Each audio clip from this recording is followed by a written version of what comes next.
बोले श्री गोपाल कृष्ण भगवान की जय।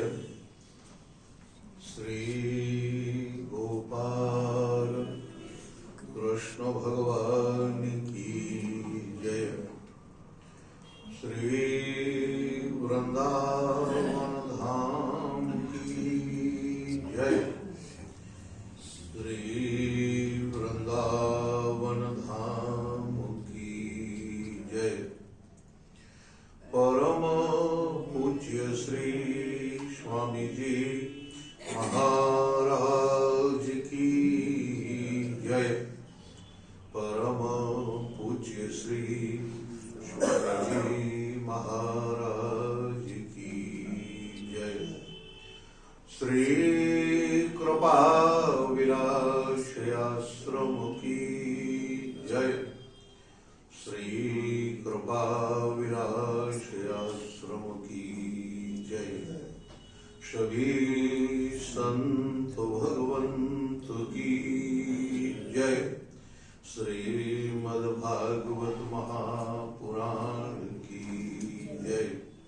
श्री व्यास नारायण भगवान की जय। जय जय श्री राधे।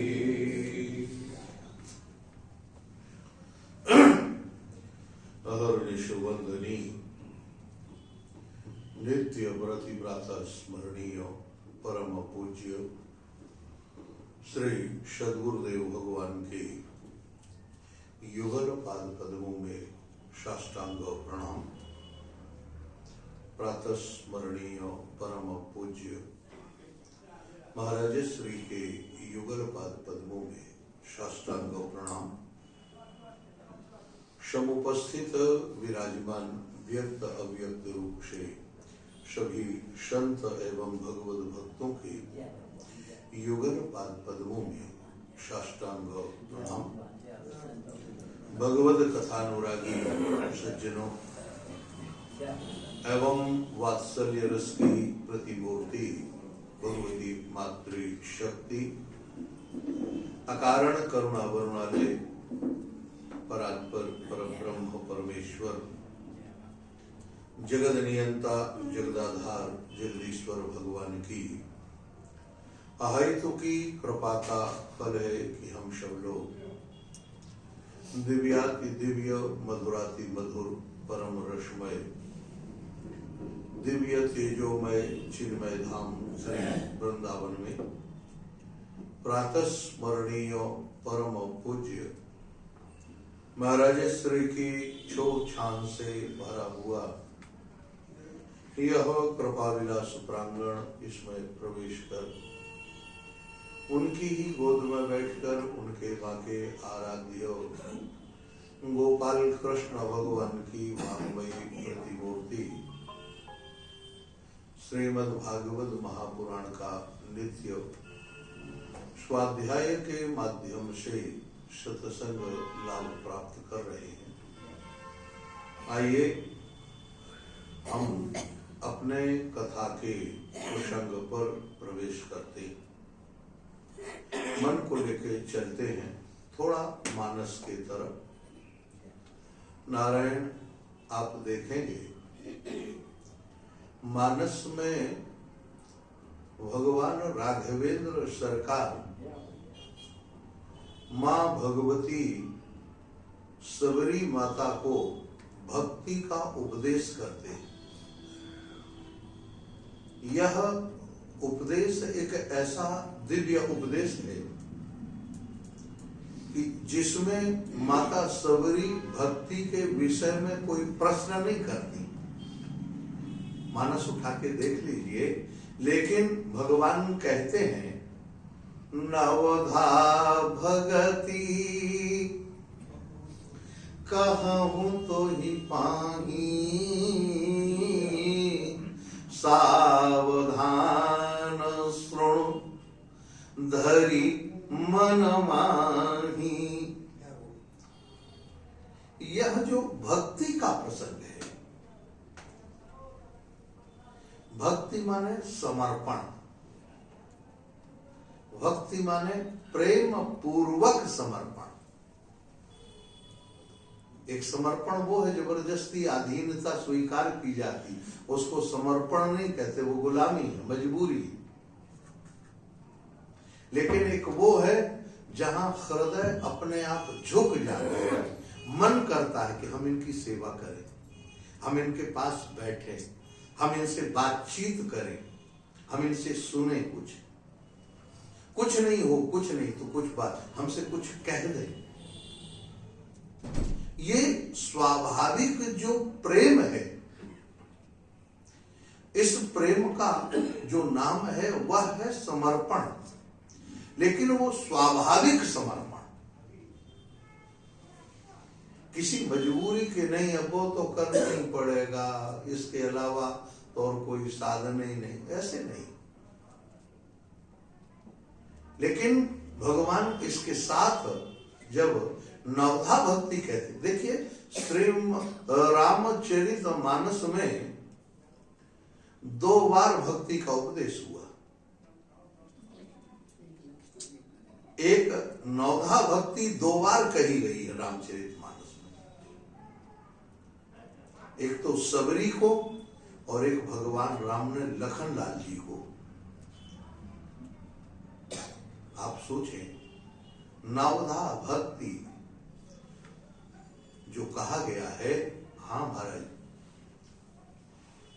वह स्वाभाविक रूप से जब चातुर्मास कर रहे थे उस समय, लेकिन उस समय लक्ष्मण जी ने भक्ति के प्रश्न किया था।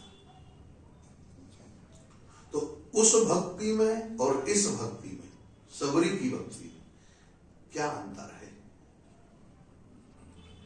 दोनों एक हैं या अलग अलग हैं? बिल्कुल दोनों अलग अलग, डिफरेंट है। नारायण एक मार्जारी भक्ति है, एक वानरी भक्ति है। लक्ष्मण जी को जो बताई गई है वो वानरी भक्ति है। तुम्हें भगवान को पकड़ने का प्रयास करना पड़ेगा, तुम्हें पकड़ना पड़ेगा, भगवान ने पकड़ेगी। लेकिन जो सबरी को बताई गई है भक्ति, वो बिल्ली की भक्ति है, मार्जारी भक्ति है। बिल्ली का बच्चा कुछ नहीं करता महाराज, लेकिन बिल्ली उसको उसी जबड़े से उठाकर एक दरवाजे से दूसरे दरवाजे, दूसरे दरवाजे से तीसरे, लेकिन बच्चे को खरोंच नहीं आती। सोचो, वही तीखे उसके दांत हैं, वही तीखी उसकी दाढ़ें हैं जो चूहे को चबा जाती है, वही अपने बच्चे को जरा सा भी नुकसान। अभिप्राय नारायण, ये जो बच्चे का समर्पण है ना, बंदर का बच्चा अपने तरफ से पकड़ता है, बंदरिया उछलती रहती है, उसको कोई लेना देने, गिर जा तो गिर जा, तू जाने तेरा काम जाने। इसीलिए यहां पर नवधा भक्ति दृढ़ाही, वहां कहा दृढ़ाही है, वहां दृढ़ता चाहिए। लेकिन वहां यहां जो भक्ति है ये दृढ़ता नहीं, समर्पण चाहिए। लेकिन समर्पण कैसा? कहा प्रेम पूर्वक, सहज में समर्पण चाहिए, सहज का समर्पण, स्वाभाविक रूप से। और वो समर्पण, उस समर्पण में 2 भक्तियों में कोई शर्त नहीं है। आप जरा ध्यान से सुनेंगे तो प्रसंग में आनंद आएगा। 2 भक्ति, प्रथम भगत संतन कर शंगा। बोलो कोई शर्त है? सीधी सीधी बात भगवान राघवेंद्र सरकार कहते हैं, मैया पहली भक्ति ऐसी है कि संतों के साथ में लग जाओ, संगा। संग का एक और जब हम गहराई से अर्थ पर विचार करते हैं तो प्रथम भगति संतन कर शंगा का अभिप्राय है संतों में आसक्ति हो जाए, हम संत के बिगर रह ना पाए। क्यों? क्योंकि अरे महाराज, संत जो हैं वो उनकी अद्भुत महिमा है, ऐसी दिव्य महिमा है संतों की। नारायण, आप देखें भगवान की वाणी कई जगह अलग अलग समझ में आती है, लेकिन संत तो अपनी मस्ती में जो कह देते हैं वो पूरा होता है। हाँ, संत का एक स्वभाव है, संत सहज ही सरल चित, सदा रहत आनंद, ये संत की परिभाषा है। संत सदा जिनके चित्त में सरलता है, सहजता है, निर्लेपता है, निर्विकारिता है, निसंकोचिता है। अच्छा, आपने कभी सोचा बच्चों की भाषा क्यों मीठी लगती है? क्योंकि बच्चों की भाषा सहजता की है, निर्विकारिता है, निर्लेपता है और निसंकोचता है। मुझे वो बचपन की बात, हमारा एक घर में हम गए थे छोटे किसी के यहाँ बैठने के लिए, उसके यहाँ एक फोटोग्राफर आया हुआ था। दरवाजे में जूते उसने उतार दिए और आके कुर्सी पर बैठ गया। उसका छोटा सा बच्चा लगभग 3 वर्ष का रहा होगा। बहुत देर तक इधर उधर खेलता रहा। अब वो तो सहज बच्चे का स्वभाव है, सहज बड़े आदमी के घर में था, संपन्न व्यक्ति का, लेकिन बच्चे को क्या मतलब कौन कैसा है। थोड़ी देर बाद कहता है अरे तुम तो फते मोजा पहने हो।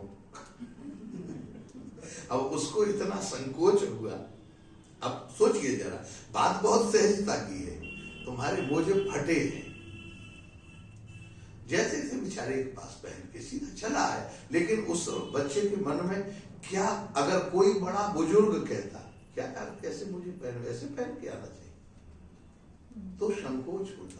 लेकिन वह सहजता में उसका था, निर्लेप निर्विकारिता था, उसको बुरा नहीं लगा। थोड़ा संकोच तो हुआ, सहज में बात कह दी ना, जो उसके मन में होता। मैं कई बार अपने घर की घटना कहता हूँ। मेरा बड़ा वाला बालक जब छोटा था, मैं यहाँ से वृंदावन से अपने घर गया, लगभग 4 महीने में, 2.5-3 वर्ष का, थोड़ा थोड़ा बोलता था।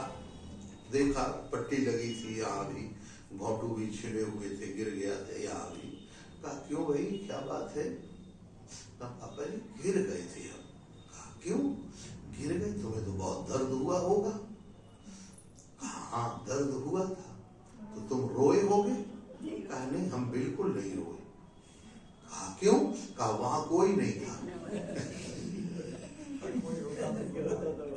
अब देखो उसकी सहजता है, निर्विकारता, निर्लेपता। आप जरा सोचिए, मानो बच्चे भी ये चाहते हैं कोई हमें देखने वाला हो, तब हम उसके सामने रहो।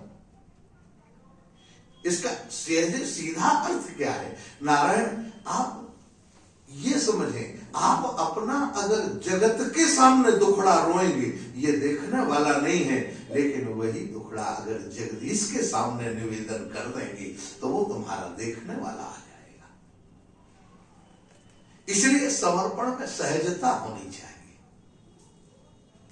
स्वाभाविकता होनी चाहिए और निर्लेपता होनी चाहिए। माने किसी संकोच में, हम किसी के दबाव में आकर न बोले। इसीलिए ये 2 भक्ति ऐसी हैं। प्रथम भगति संतन कर संगा, संतों का साथ आप कर ले केवल, बस और कुछ नहीं, केवल संतों का साथ। दूसरा, नारायण होगा क्या? कहा दूजे मम रति कथा प्रसंगा। दूजे अपने, दूसरी क्या है? मेरी कथा से प्रेम करने लगो। और कथा कैसी, कहां मिलेगी? कहा जहां सत्संग हो रहा हो वहां आप पहुंच जाएं, मेरी कथा मिल जाएगी, और जब वहां बैठेंगे तो स्वाभाविक रूप से आपका प्रेम हो जाएगा। बिनु सत्संग न हरि कथा, तेहि बिन मोह न भाग। मोह गए श्री राम पद, हों ही न दृढ़ अनुराग। देखो, मोह गए, क्यों? यहां मोह कह रहे हैं। कथा के लिए, कथा में सबसे बड़ी व्यवस्था है, मोह खत्म कर देती है कथा, व्यवहार खत्म नहीं करती। ये जो लोगों को भ्रम हो जाता है, नारायण की कथा में हम बैठेंगे हमारा व्यवहार खत्म हो जाएगा, अरे वो तो ऐसे ना, ये गलत फहमी है। मोह खत्म हो जाएगा माने बुद्धि की व्यवस्था, हृदय की जो स्थिति है वो सावधान हो जाएगी। हाँ ही ना, दृढ़ अनुराग जागृत हो जाएगा। और ऐसे महाराज कहते कहते तीसरी भक्ति से शर्त लगाते हुए चली गई। आप जरा विचार करें, गुरुपद पंकज सेवा, तीसर भक्ति अमान इत्यादि, और अंत में सातवीं भक्ति में कहते हैं, जरा विचार करना, सातवीं भूमिका भक्ति का 7वां नंबर जब आता है तब कहते हैं, हाँ महाराज, मोहमय जग, मेरे को और जग को, माने मेरा यह जो संसार है ये मेरे समान ही देखना, क्योंकि यह संसार मेरा ही बगीचा है। बगीचे में रहना है तो माली की बढ़ाई करो, और माली की बढ़ाई नहीं की तो बगीचा में ठहरने मिलेगा, बगीचा के फल मिलेंगे? बोलो। तो ये संसार रूपी बगीचा का मालिक कौन है भाई? तो उसके अनुकूल रहना पड़ेगा कि नहीं, तभी संसार का आनंद। देखो, संसार का भी एक आनंद है, याद रखना। संसार का आनंद क्या है? कहा महाराज यहीं बैठ के माला सरका सकते हो, स्वर्ग में थोड़ी माला सरकाने मिलेगी। यहां बैठ के लीला चिंतन कर सकते हो। आज कथा शुरू हुई, कल भगवान का जन्म कर दें, कहो हम लोग जन्म सुना दें, जन्म की कथा हो जाए, विवाह कर दें, बाल बच्चे हो गए भगवान, लो ये कथा तुम्हें वैकुंठ में सुनने नहीं मिलेगी। सुन मिलेगी? बोलो, ये आनंद वैकुंठ में मिलेगा। तो नारायण इसलिए संसार का आनंद है। फिर यहां रहकर एक दूसरे भक्तों से मिलना, संतों से मिलना, ये कहां भगवान के पास मिलेगा? सब वहां तो केवल एक बार दर्शन का आनंद है। इसीलिए उद्धव ने जाते समय, उद्धव से भगवान ने कहा, उद्धव तुम चल नहीं रहे? कहा महाराज आपके साथ इतनी स्मृतियां बिताई हैं कि अब यहां संसार में आपकी कथा के सहारे मैं अपना सारा जीवन निकाल दूंगा, मुझे बस कृपा करो, आपके चरणों का परम अनुराग बना रहे। भगवान ने कहा अच्छा उद्धव, तुम्हारे दो रूप, एक रूप से वृंदावन और एक रूप से बद्री नारायण, दोनों रूप में अब तुम विद्यमान रहोगे। बद्री नारायण में जो भगवान की सेवा उनको मिलती है, और वृंदावन में लता पता और औषधियों के नाम से यहां पर रहती है। आप देखें ऐसा इनका दिव्य स्वरूप है। लतौषधि नाम यहां अधिकतर क्या कह दिया, और सातवीं भक्ति की भूमिका में और भगवान एक विलक्षण बात करते हैं। क्या कहते हैं, मोते अधिक संत कर लेखा, मेरे से अधिक संत को जानिए, मेरे से अधिक। क्यों भाई? बिगर संत के कृपा के भगवान की कृपा का अनुभव नहीं हो सकता। यद्यपि भगवान भले पहले मिल जाए आपको, याद रखना, लेकिन जब तक संत कृपा नहीं करें। आप देखिए हम जो प्रसंग है यहां, ये बड़ा विलक्षण प्रसंग है महाराज। प्रजा प्रचेता लोग जो हैं, इनको सबसे पहले भगवान शंकर का सत्संग मिला, इसके बाद भगवान नारायण का सत्संग मिला, और नारायण के सत्संग मिलने के बाद गृहस्थी में प्रवेश कर गए। गृहस्थी में और इतना 10 लाख वर्ष की अवस्था मिली, लाखों वर्ष तक शरीर ज्यों का त्यों हृष्ट पुष्ट बलिष्ठ बना रहा, भोगों में प्रवृत्ति होती रही, कोई कसर नहीं रही। लेकिन इसके बाद नारायण मन ऊब गया, और ऊबा तो क्या किया, कहा चलो चलते हैं, यहां से तो ठीक नहीं है। नारायण घर से पुत्रों को राजपाट छोड़कर निकल गए, और जैसे निकले तो भगवान से प्रार्थना करते हैं, प्रभु आपका वो दिव्य ज्ञान जो आपने मुझे दिया था, भगवान शंकर ने जो स्तोत्र बताए थे, आपने जो मुझे दिव्य उपदेश दिया था, वो तो भूल गया, अब कृपा करो। कहा महाराज भगवान का उपदेश भले भूल जाए, लेकिन संत का उपदेश कभी भूलने वाला नहीं होता। इसीलिए अंत में नारद जी मिले, क्रम आप देखेंगे, और नारद जी मिलकर अब यहाँ कल तक की बात आप लोगों को बता दी गई। ऐषणाओं के विषय में 3 ऐषणाएं जो हैं, पुत्रैषणा, वित्तैषणा और लोकैषणा। ये 3 ऐषणाएं हमारे जीवन में बनी होती हैं, ये निकलनी चाहिए। और ये कैसे निकलेगी, ना शरति क्षेत्र वदक्षरा शताम ही। नारायण सताम सज्जनाम सज्जनानाम संतः, जो परम संत हैं, भगवान के परम भक्त हैं। लेकिन संत कौन से, हाँ महाराज निरूखे नहीं, रस वाले, जिनमें रसीला, हाँ महाराज संत कैसे, आम की तरह, उनमें इतना रस होता है, आप देखो उनके साथ से कभी नहीं उबेगी आम, इसीलिए यहां शताम ही। लेकिन अगला जो वाक्य कहते हैं, जिसकी चर्चा इतनी बड़ी भूमिका बनानी पड़ी, वो कहते हैं, न भजति कुमनीषिणां सइज्यां हरिरधनात्मधन प्रियो रसज्ञः श्रुतधन कुल कर्मणां मदर्यये विदधति पाप किंचनेषु सत्सु। नारद जी कहते हैं, प्रचेताओं जरा याद रखो, देखो तो सही, न भजति कुमनीषिणाम, ये कैसे हो जाए, कहा महाराज इन लोगों के पास जिनको धन का अभिमान है, जिनको रूप का अभिमान है, जिनको अपने वैभव का अभिमान है, जिनको अपने कुल का अभिमान है, उनको भगवान कभी मिलते नहीं है।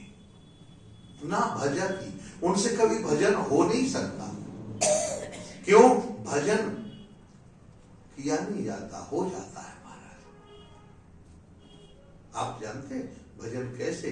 किसी ने कहा, मन की तरंग मार लो बस हो गया भजन, आदत बुरी सुधार लो बस हो गया भजन। हमारी जो बिगड़ी हुई आदतें हैं, बिगड़ा हुआ जो स्वरूप है, वो अगर सुधर जाए और मन के वेग को हम बुद्धि के द्वारा नियंत्रित करके भगवत प्रेरित मार्ग में अगर चलने लग जाए, तो स्वाभाविक हमारे जीवन की प्रत्येक क्रिया भजन बन जाएगी।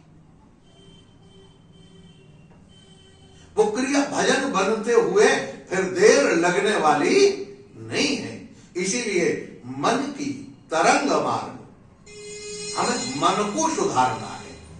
वाचो वेगम मनोवेगम चक्षुर्वेगम तथागतम अहो जिह्वा उपस्थ वेगम ब्रह्मादि मस्कावधि। चक्षुर्वेग, आंखों का वेग, आंखों में देखने की जो आदत है, नई नई चित्र, नई नई व्यवस्थाएं, नई नई जगह, हाँ, लेकिन ये कब तक देखोगे? अच्छा, कितना देखा है अच्छा और बुरा, देखा है कि नहीं? देखने लायक भी देखा और नहीं देखने लायक भी देखा है कि नहीं? बोल। लेकिन क्या देखने लायक और नहीं देखने लायक, न देखने लायक दोनों आंखों में है? देखा आंख से, लेकिन प्रभाव कहां पड़ता है? मन में। जरा सोचो, चक्षुर्वेगम वाचो वेगम, वाणी का एक वेग होता है वो बोलने का। कोई कोई व्यक्ति इतना बोलता है आपको दिमाग खराब हो जाए महाराज, हाँ, इतना बोलता चला जाता, बोलता है, हे भगवान, कभी शांत रहता नहीं। तो वाचो वेगम, मनोवेगम, चक्षुर्वेगम तथागतम उपस्थ। महाराज जिह्वा का वेग है, किसी किसी का होता है, देखो आप, जिह्वा का वेग, आज पूरी कल पराठे, फिर गोलगप्पे, हाँ महाराज, फिर वो आजकल और एक और का चला मूछ का बोलते हैं उसको, हाँ, और पिज्जा और क्या क्या महाराज, वो ये सब जिह्वा का वेग है कि नहीं? बोल। अब ये जो अहो जिह्वा उपस्थ वेगम, गुप्तेंद्री का जो वेग है उसको, क्यों? आपने अगर जिह्वा का वेग तैयार कर कंट्रोल कर लिया तो उपस्थ का वेग संतुलित हो जाएगा, व्यवस्थित होगा। और जिसकी जिह्वा में कंट्रोल नहीं हुआ वो चाहे कुछ भी हो महाराज। आप सोचो, सड़क में खड़े होकर ठेली के सामने गोलगप्पे रोज खाएगा और वो कहेगा हम तो ब्रह्मचारी हैं, संभव है? बोलिए। जिसका विचार ही नहीं है हमें क्या खाना है, कहां खाना है, क्या करना है। आप जरा सोचो, खाने पीने में विचार तो राक्षस नहीं करते। जो राक्षस होता वो विचार नहीं करता। मानस में इसकी एक व्यवस्था है। आप देख रहे हैं महाराज, हनुमान जी की साथ जब सेना राम जी की लंका के उस तरफ चली गई तो वहां सेना जाते हुए रावण ने आपातकालीन बैठक बुलाई और बैठक बुला के उन्होंने कहा जानते हो क्या? कहा राम जी की सेना आ गई। कहा चिंता करने की क्या बात है, हाँ, नर वानर आहार हमारा, ये मनुष्य और बंदर ये तो सब हम खा जाएंगे, राक्षसों ने कहा। प्रहस्त बोला महाराज नर वानर ये तुम खा जाओगे पक्का? कहा हाँ, ये तो हम आहार हैं, हम खा जाएंगे। क्या? अच्छा एक बात बताओ। कहे क्या? कहा अभी कुछ दिन पहले एक बंदर आया था लंका में, एक ही आया था, और उसने पूरी लंका में आग लगा दी। कहा हाँ लगाई। कहा तब तुम लोग कहां गए? गोस्वामी जी की कलम देखी, मैं अपने तरफ से नहीं कह रहा। तब तुम्हें क्षुधा रही नहीं काहू, जारत नगर कसना धरी खाऊ। अच्छा एक बात बताओ, उस समय जब वो एक बंदर आया था तब तुम कहां गए? तब तुम्हारी भूख खत्म हो गई, पेट खराब था,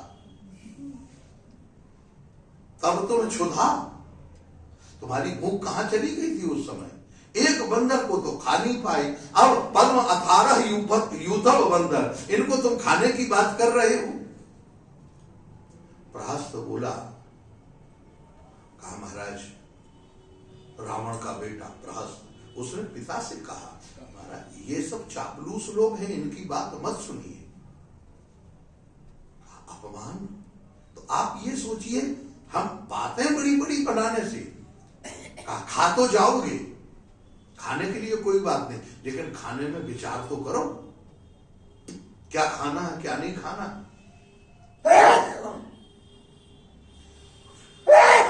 रावण के यहाँ वो जो राक्षस बोले, कहें वाह खाने में विचार क्या करना, हम तो सब खा जाएंगे। कहा जो खाने में विचार करे वो राक्षस काय का? जो खाने में विचार नहीं करता वही तो राक्षस है। तो महाराज जो खाने पीने में विचार नहीं, आचार विचार नहीं, व्यवहार नहीं, वो कैसे इस साधना के पथ पर आगे बढ़ सकता है? ये साधना का तो जो पक्ष है, साधना का जो पथ है नारायण, इस पर तो प्रत्येक क्रिया पर विचार करना चाहिए, प्रत्येक व्यवहार पर बात करनी चाहिए। यहां लिखा नारायण आप देखें, न भजती कुमनी श्रीराम इज्या हरिधनात्म धन प्रियो रसज्ञ। रसज्ञ माने रस के जानकार। रस कौन का? भगवत रस जिनके जीवन में है, भगवती रस। इसलिए भागवत की प्रतिज्ञा वाक्य है, भूवि भावुकाः रसज्ञा। अब निगम कल्पतरोर गलितम फलम शुकमुखात् मृतद्यव संयुतम पिबत भागवतम रसमालयम मोह रहो रसिका भूवि भाविका। मोह रहो रसिका, उसी रसिक शब्द को यहां लिया गया, रसज्ञ, जो रस जानते। नारायण जो भगवत प्रेम में रस है, जो भगवती रस है, उस रस को हरि धनात्म। नारायण जिनके पास देखने में कोई धन नहीं है, क्या धन है? सीधे साधे टोचला लपेट है, एक पहन लिया महाराज, माला झोली तुलसी की कंठी पड़ी, माला झोली हाथ में है।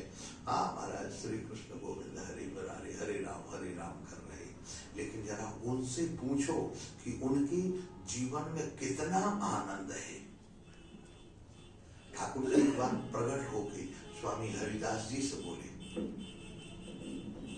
हरिदास तुम तो हमें रोज 56 भोग लगाते हो, लेकिन तुमने कभी 56 भोग पाया नहीं आज तक। तुम्हें 56 भोग पाना चाहिए, हमारा प्रसाद तो लो। हरिदास जी ने कहा, प्रभु 56 भोग तो आपके लिए है, हमारे लिए तो मुट्ठी भर चने ही बहुत है। क्यों?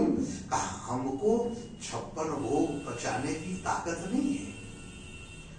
क्यों? कहा चने में जो भजन हो सकता है वो 56 भोग में भजन नहीं हो। अभिप्राय क्या है? नारायण आप ये देखें, अकिंचन जो भक्त होता है, उस अकिंचन भक्त के जीवन में जो भजन होता है, वो ऐश्वर्य में भजन होने वाला, अगर उसको सहज तरीके से कहें कि महाराज त्याग में, वैराग्य में जो भजन होता है, वो और किसी में भजन होने वाला। इसीलिए न भजति कुमनीषिणा, जिनकी बुद्धि संसार के ऐश्वर्य में लगी हुई है, उनसे कभी भजन नहीं होता। वो कभी भजन के रास्ते में आगे बढ़ नहीं सकते। और भगवान भी नारायण श्रुत धन कुल कर्मणा, भगवान उन पर ध्यान नहीं देते, उनको छोड़ देते हैं, ना जाओ। और आप प्रत्यक्ष देखें, वो घटना याद है आप लोगों को, मैं तो स्मरण कराता हूं। दुर्योधन के यहाँ भगवान गए तो क्या 56 भोग दुर्योधन का पाया? बोलो। और विदुर के यहाँ बिगर बुलाए पहुंच गए। क्यों पहुंच गए? दुर्योधन के यहाँ कह दिया, दुर्योधन हमारा निमंत्रण काका जी के यहाँ है। काका जी, अरे बुलाया हमने काका जी के यहाँ, कहा नहीं पहले से, वो पहले से व्यवस्था है, हमने उनको समय दे दिया। कहा नहीं प्रभु, आपको तो हमारे यहाँ का आतिथ्य स्वीकार करना चाहिए, आपका ठहरने का इंतजाम हमारे राजमहलों में है। भगवान ने कहा, देखिए दुर्योधन भाई मेरे, इतना समझ लो कि इस समय हम अपना समय तो दे चुके हैं। जब दुर्योधन ने बहुत आग्रह किया, ये पूरा एक अध्याय है महाभारत में, केवल इसी में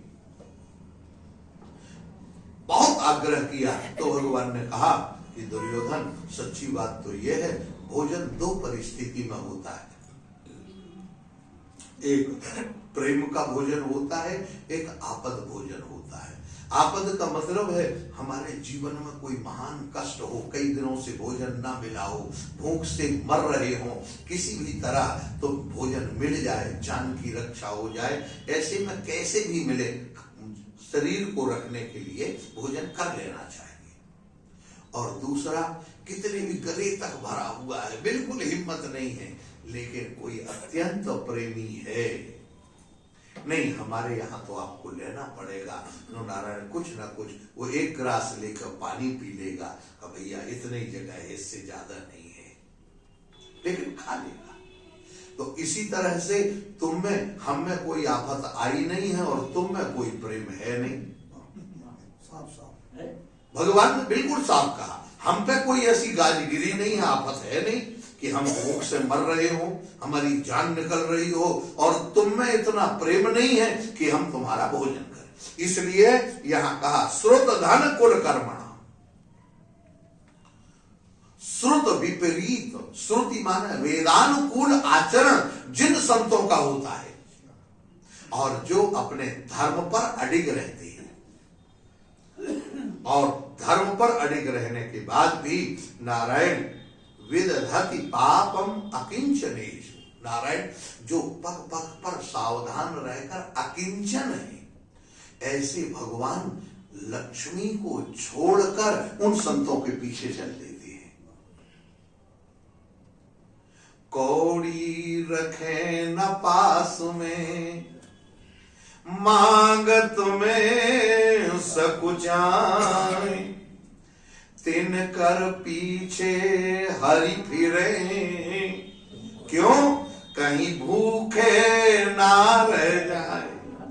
महाराज वो कौड़ी पास में तो नहीं रखते, लेकिन मांगते भी किसी से नहीं, भगवान उनके पीछे पीछे चलते हैं, कहीं मेरा प्यारा लाडला संत जिसने सब कुछ मुझे समर्पण किया, कहीं वो भूखा न रह जाए। क्यों? भगवान भी कहते हैं जब ये सब कुछ मुझे लिए छोड़ सकता है, तो क्या मैं इसके लिए लक्ष्मी को भी नहीं छोड़ सकता, अपना ऐश्वर्य भी छोड़ नहीं सकता। भगवान कहते हैं महाराज ऐसे परमात्मा के साथ ऐसा भगवान नारायण श्रुत धन श्रियम अंचरंति तदर्थिनश्च द्विपद पदीनाम विबुधांश यज्ञ पूर्णा, वो पूर्ण परमात्मा आप देखेंगे, वह न भजति नित्य भृत्य वर्ग तंत्र, जो उनका सेवक है, जो उनका सेवक है, सेवक का मतलब वो जैसे रखे, जैसे रखे वैसे में आनंद है। महाराज जैसे मर्जी तुम्हारी, आप जरा देखें ऐसा समर्पण प्रेम पूर्वक मां रुक्मणी महारानी ने भगवान श्री कृष्ण ने कहा, कात्वा मुकुंद पदवीम कुल रूप शील विद्या वयो द्रविण धाम विरात्म तुल्यम। आप जरा महाराज ऐसा नहीं कि वो अकिंचन भक्त है तो बिल्कुल सीधा साधा हो, भगवान जैसे कहे ना, भगवान से लड़ भी जाता है। हाँ महाराज खरी इतना सुनाता है, कोई सुना नहीं सकता। आप जरा सोचना, महारानी रुक्मणी कहती है कन्हैया क्या बात करते हो, पत्र में आप जरा सोचिए, पढ़े, मैं अपने तरफ से नहीं, कात्वा मुकुंद, हे कन्हैया ज्यादा अभिमान में मत रहना। कुल तुम क्या समझते हो, तुम बड़े बाप के बेटे हो, तुम्हें, अरे मैं भी राजा की बेटी हूं, विदर्भ राज की, साधारण है। कुल सील, तुम में सील दिखाई नहीं देता, लेकिन मेरा सील सब लोग जानते हैं। कन्हैया ने, अब मन में बात हो रही है, अब ये देखो ना, मोहन और मोहन के मस्तों का दिल का मिलता कुछ राज नहीं, भीतर ही भीतर बातें होती हैं, प्यारे बाहर आती आवाज नहीं। रुक्मणी ने जब पत्र लिखा तो पत्र लिखते समय रुक्मणी का हृदय तदात्मक हो गया, तदाकार हो गया, और तदाकार होते हुए वह बोलने का त्वा मुकुंद, अरे हमेशा हंसने वाले कन्हैया, मुकुंद माने मुखे कुंदवत हासो, जो हमेशा हंसता रहता है, हंसने वाले, मुस्कुराने वाले सरकार। तुम क्या समझ रहे? कुलशील, हाँ मेरा कुल भी बहुत बढ़िया है और मेरा सील भी है, जग जानता है, लेकिन त्वाम, तुम्हारा सील हमको मालूम है। कहा क्या? कौन सा सील? कहा जो गोपियों के साथ में, वो सीलवान के लक्षण है। जो मटकी तोड़ सकता है वो सीलवान का लक्षण है। जो चुरा सकता है, माखन चोरी कर सकता, अरे हद तो तब हो गई जब गोपियों के कपड़े लेके चढ़ गए तुम्हारे महाराज। इतना भी नहीं, गोपियों के साथ कम से कम, ठीक है इतना भी ठीक है, लो किशोरी जी के पास तुम साड़ी पहन के पहुंच गए। हाँ, यहां तक कन्हैया को गोपियों ने कहा, अरे कन्हैया एरे बजमारे हम तो लाज सो मरी जा। आप सोचो जरा महाराज, एरे बजमारे हम तो लाज सो मरी जा। अरे जो स्त्री गोपी बनवे को शौक है तो ब्रह्मा सोम अक्षरा पसार यही वरदान मांगते। देखो जरा कौन सा? कहा बनते लली तुम नंद बाबा के, यहां पर तो कम से कम काऊ ब्रजवासी को घर तो संभालते। आप ये है महाराज भक्ति का हाल। बोलिए, आप जरा सोचिए, कोई कह सकता है ब्रह्मा की ताकत है, शंकर की ताकत है, इंद्र की ताकत है? आप बताइए, ये है महाराज, ये वो कह सकता है जिसके जीवन में समर्पण है, प्रेम का समर्पण जिसके जीवन में है। नारायण वही इस तरीके की बात कर सकता है। कहते हैं पापा इसमें श्रियम अनुचरंती, लक्ष्मी जिनके पीछे पीछे घूमती है, लेकिन वो परमात्मा नारायण वो अपने भक्तों के पीछे पीछे घूमते हैं। द्विपदी विबुधांश यशपूर्णा, वो पूर्ण परमात्मा अपने जिन भक्तों के ना भजती निज भृत्य वर्ग तंत्रा, वह अपने भक्तों के चरणों पर, भक्तों के स्वरूप पर, भक्तों के पीछे पीछे हमेशा कथम उद्विषेद पुमान कृतज्ञ। नारायण ऐसा कौन कृतज्ञ मनुष्य है जो ऐसे परोदार परमात्मा का भजन न करे। इतना कह के महाराज नारद जी अपने यहाँ चले जाते हैं। चले जाते हो उपदेश करके, प्रत्येता लोग भगवान की कथा सुनकर नारद जी को धन्यवाद देते हैं, ज्ञापित करते हैं। कैसे ज्ञापित करते हैं नारायण, उसकी चर्चा कल करेंगे। आज थोड़ा कहीं जाना है, इसलिए 10 मिनट पहले ही थोड़ा विराम दे रहे हैं। हरे कृष्णा कृष्णा कृष्णा हरे हरे, हरे राम राम राम हरे हरे, हरे कृष्णा कृष्णा कृष्णा हरे हरे, हरे राम राम राम हरे हरे।